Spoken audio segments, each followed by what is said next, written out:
नमस्कार, स्वागत है आपका कान्हा कंपटीशन क्लासेज के YouTube channel Kanha classes Malpura पर। तो हम मेवाड़ के इतिहास के अंतर्गत पिछले वीडियो में हमने बात की थी महाराणा रायमल की। किसकी बात की थी? महाराणा रायमल। महाराणा रायमल शासक कब बने?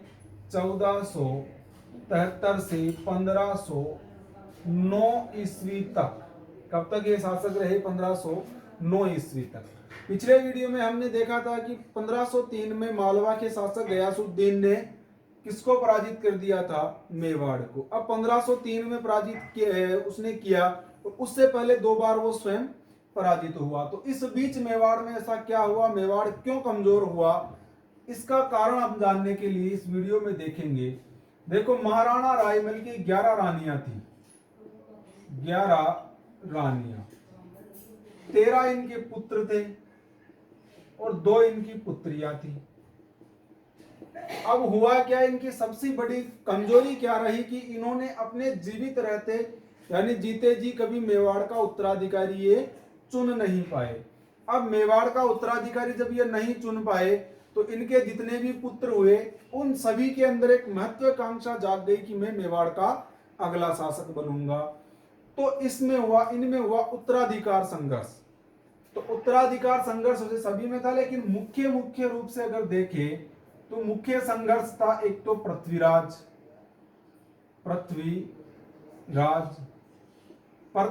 के अलावा दूसरा हुआ जयमल,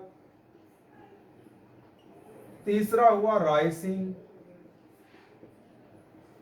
और चौथा हुआ संग्राम सिंह, जिसे हम आगे चल के राणा सांगा के नाम से जानेंगे।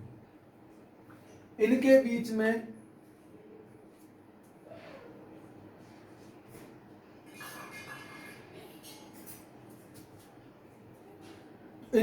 में जब उत्तराधिकार संघर्ष चला तो इनके एक काका थे, काका सारंगदेव।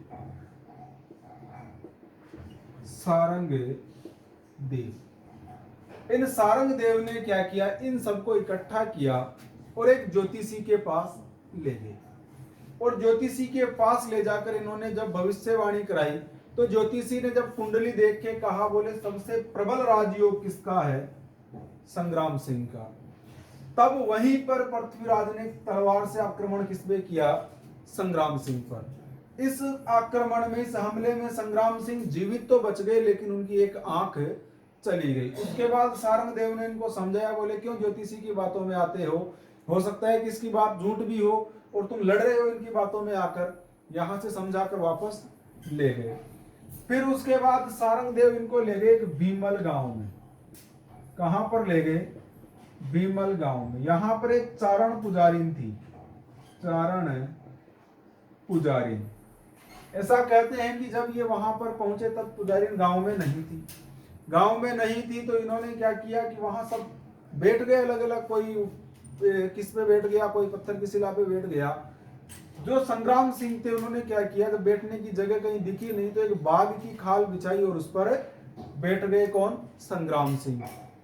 तब चारण पुजारी जब आई तब उन्होंने भी क्या घोषणा कर दी कि अगला शासक कौन बनेगा? संग्राम सिंह। अब यहां पर जयमल और पृथ्वीराज दोनों ने संग्राम सिंह पर आक्रमण कर दिया और क्या कहा? बोले ये अगला शासक तब बनेगा जब ये जीवित रहेगा। लेकिन यहां से जो लड़ाई हुई उसमें बीच बचाव का कार्य किसने किया? सारंगदेव ने। अब सारंगदेव की तो हो गई मृत्यु और संग्राम सिंह हो गई फरार, यानी संग्राम सिंह यहां से निकल गए और निकल के ये पहुंचे सेवंतरी गांव। सेवंतरी, या कुछ किताबों में आपको ये लेवंतरी भी मिलेगा। सेवंतरी गांव में बीदा राठौड़ के घर, बीदा राठौड़, यानी उस गांव का जो मेन पंच या कह दो ठाकुर था वो कौन थे? बीदा राठौड़। बीदा राठौड़ ने इनको क्या दे दी? शरण दे दी। लेकिन जयमल पीछा करता हुआ आ रहा था क्योंकि इन्हें तो संग्राम सिंह को मारना था। तो जयमल और बीदा राठौड़ के बीच लड़ाई हुई जिसमें बीदा राठौड़ की क्या हो गई? मृत्यु। और यहां से संग्राम सिंह कहां चले गए? अजमेर। यहां से संग्राम सिंह कहां चले गए? अजमेर। और अजमेर में इन्हें शरण दी करमचंद पंवार ने। करमचंद पंवार इन्होंने क्या दी इनको शरण, संग्राम सिंह। अब यहां तक आ गए। अब हम देखते हैं संग्राम सिंह 1509 में अगले शासक बनेंगे, लेकिन उससे पहले ये तीन जो संग्राम सिंह के रास्ते में मुख्य रूप से आ रहे थे, वो तीनों कैसे हटे, इनकी कहानी देखते हैं। तो देखो, सबसे पहले बात आती है पृथ्वीराज। पृथ्वीराज बड़ा ही बलवान आदमी था और पृथ्वीराज ये कहा करता था, तलवार लेकर अपने तलवार के दम पर ये कहा करता था कि मेवाड़ पर शासन करने के लिए ही पृथ्वीराज का क्या हुआ है, जन्म। तो पहली समस्या कैसे दूर हुई? पहली समस्या क्या थी? पृथ्वीराज। पृथ्वीराज की समस्या कैसे दूर हुई? तो इसको क्या किया, इसके जीजा ने षड्यंत्र करके क्या कर दी, पृथ्वीराज की हत्या। हुआ क्या, रायमल के दो पुत्रियां थी, एक पुत्री का विवाह हुआ था सिरोही में, और सिरोही में उसका पति उसे बहुत परेशान करता था। जब बहन ने पत्र लिखा पृथ्वीराज को, तो पृथ्वीराज समझाने गए जीजा को, जगमाल को। अब पृथ्वीराज चूंकि एक बलिष्ठ व्यक्ति थे और मेवाड़ के थे, तो जीजा की सीधी तो हिम्मत हुई नहीं। तो जब पृथ्वीराज गए तो जीजा आसानी से मान गए। अब जब वो मान गए तो पृथ्वीराज वहां से वापस आ रहे थे, तब कहते हैं कि पृथ्वीराज के साथ जीजा ने कुछ लड्डू बांधे और लड्डू में क्या था, जहर। उनको खाने से पृथ्वीराज की क्या हो गई, मृत्यु। दूसरा जो रास्ता में कांटा था वो था रायमल या राय सिंह। राय सिंह के आचरण के कारण सिसोदिया सरदार पसंद नहीं करते थे। सिसोदिया सरदार पसंद नहीं करते थे।